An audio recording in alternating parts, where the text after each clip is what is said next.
La venganza de la vaca, capítulo 5, segunda parte.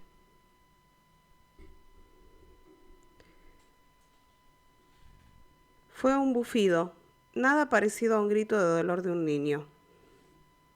Se armó un revuelo, las mujeres gritaban, y unos gauchos se quisieron medio pelear, echándose culpas. Pero yo no podía dejar de mirar el rostro del gemelo, con los ojos abiertos y sin una lágrima. Lo único que hacía era mover la lengua con la boca entreabierta y despedir una baba espesa que le caía por el pecho. Ahí nomás don Gómez lo agarró y lo llevaron a la casa para curarlo. No me dejaron entrar. A la vuelta nadie hablaba. Don Gómez estaba fastidiado por el accidente. Al llegar a la casa, creyó que no lo escuché cuando dijo para sí y por lo bajo: «Es que estos son medios salvajes». El padre y el otro hermano todo el tiempo habían permanecido impasibles y, como siempre, no dijeron una sola palabra, como si para ellos no hubiera pasado nada del otro mundo. Más tarde, cuando pasé por la cocina, oí que mi papá estaba discutiendo con don Gómez. «Se tiró, patrón, lo vi. Ese chico está loco». Papá respondió: «Fue un accidente. Lo que pasa es que a vos se te cruzaron los tours y no hay nada que te venga bien». El recuerdo del accidente y la visión de la llaga en la espalda del gemelo me impresionaron. Fue la causa de que esa noche no pudiera dormir. Estaba acostado, boca arriba. La luna, como aquella noche entraba por la ventana, no sé por qué. En un momento supe que estarían ahí afuera. Me levanté y al asomarme pude verlos, absolutamente quietos, bajo el cielo iluminado, recostados alrededor del aljibe, parecían dormidos en una extraña vigilia, o despiertos, pero en otro mundo. No se miraban. Me quedé observando, mientras esperaba que sucediera algo. Todo siguió exactamente igual, y después de un momento regresé a la cama. Estaba apoyando mi cabeza en la almohada cuando lo escuché nuevamente. El mismo terrible gemido de Nochebuena. Me tapé hasta la cabeza, cerré los ojos y traté de dormirme. Me repetía que tenía que contárselo a papá o a mamá, que no podía continuar con mis temores y obsesiones. Esa noche tuve un sueño. Caminaba por el monte, quería llegar a la casa, pero estaba perdido.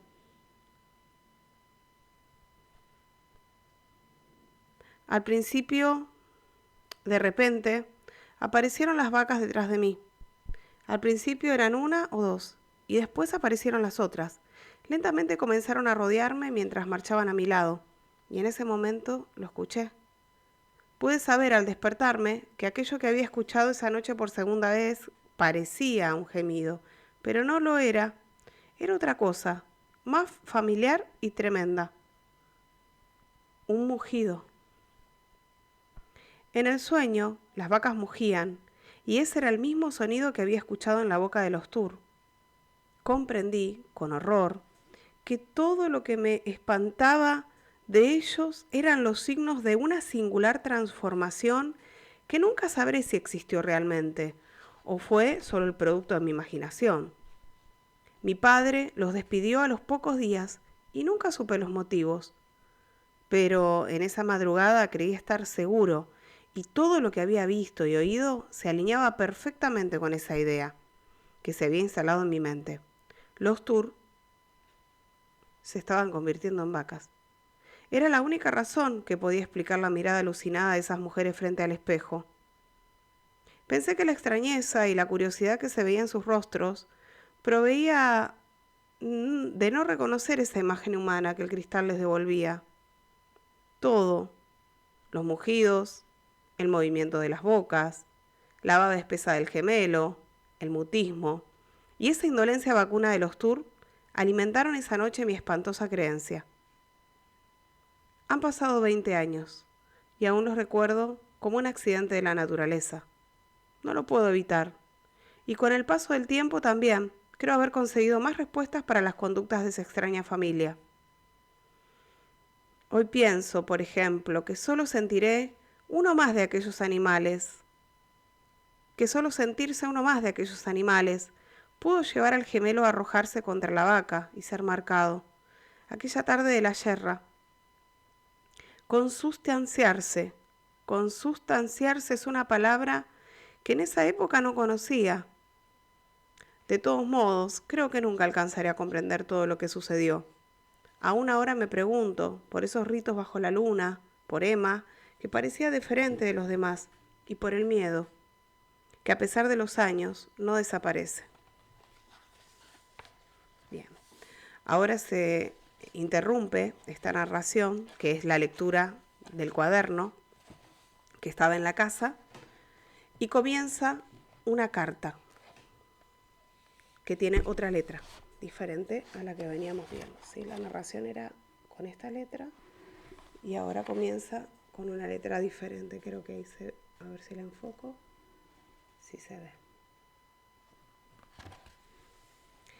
Querido Rafael, acabo de darte la noticia por teléfono y te escuché tan mal que tengo que escribirte, contarte todo y bien, porque de todos nosotros vos fuiste siempre el más amigo de Susana, o el primero, qué sé yo.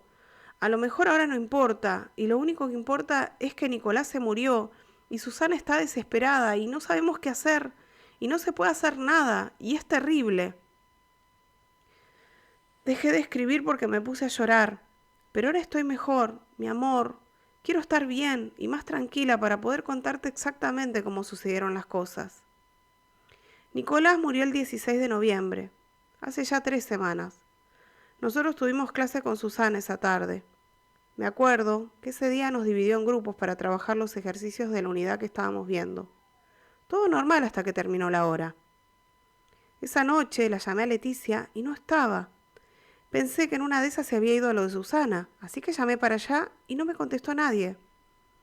Me pareció raro, porque Susana no sale nunca de noche, y menos con Nicolás. Y tampoco nos había avisado para que lo fuéramos a cuidar. Al otro día, el profe de química nos dijo que le acababan de avisar que el día anterior había muerto Nicolás, desnucado. Fue horrible. Leticia se cayó al suelo como una bolsa de papas, desmayada, y yo no podía creer lo que escuchaba. Los días siguientes tratamos de estar con Susana todo el tiempo que podíamos, durante el velorio y después, en su casa. Ella casi no hablaba, nunca la vi así. Lloraba a cada rato y repetía, fue mi culpa, fue mi culpa. Nosotros no sabíamos por qué decía eso. Nicolás ese día había llegado temprano a la casa y se ve que encontró la llave y no pudo entrar. Encontró la llave y pudo entrar. Cuando Susana volvió, estaba en el suelo de la cocina y las bolsas del supermercado desparramadas en el piso. Parece que Nicolás había querido subirse a buscar algo y se cayó de la silla y dio con la cabeza en el filo de la mesa. Pobrecito. Cuando me imagino eso, me agarra una desesperación y una bronca que ahora vas a saber por qué. Después de algunos días, estábamos con Manuel y Leticia en lo de Susana. Habíamos terminado de ayudarla a empacar ropa y embalar cosas de la casa. No te dije que decidió irse a vivir con la hermana que tiene en San Francisco. Estábamos tomando un té y de repente Susana nos contó qué había pasado esa tarde. Cuando terminó la clase, leyó un papel que había encontrado en el escritorio después de ayudar a los grupos. En ese papel decía, sos una vaca. ¿Podés creer que se pueda ser tan cruel? Y alguien como Susana, que es un pan de Dios.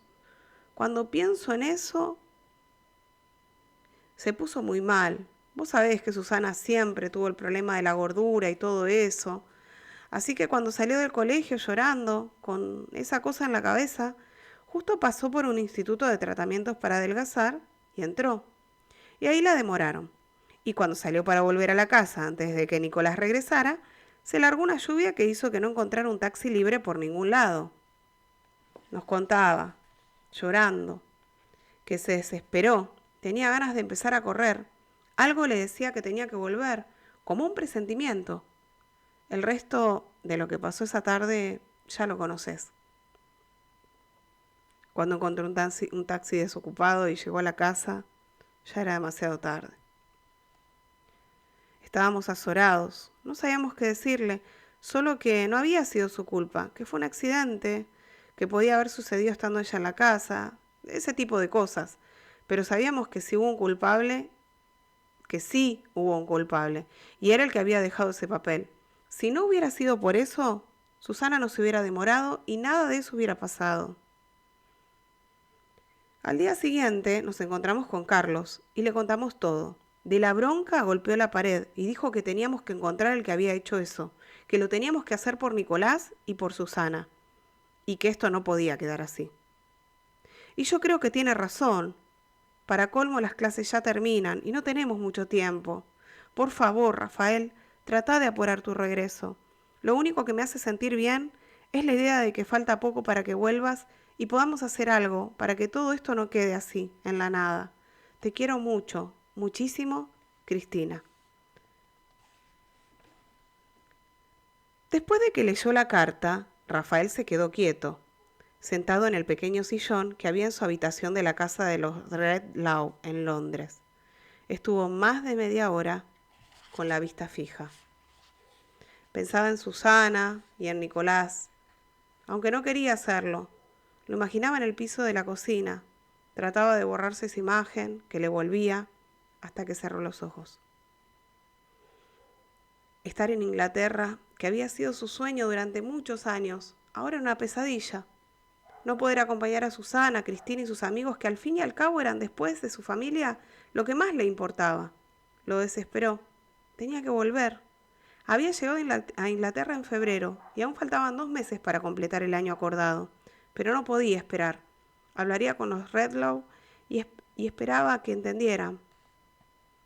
En ese momento recordó a Susana y los planes que hacía para su vuelta, y en ese otro rostro que no conocía, y esa tarde, con ese papel, había desencadenado la tragedia. Abrió los ojos, parpadeó, y los abrió aún más. Como un eco de su pensamiento estaba allí la palabra escrita, tragedia, sobre la mesa.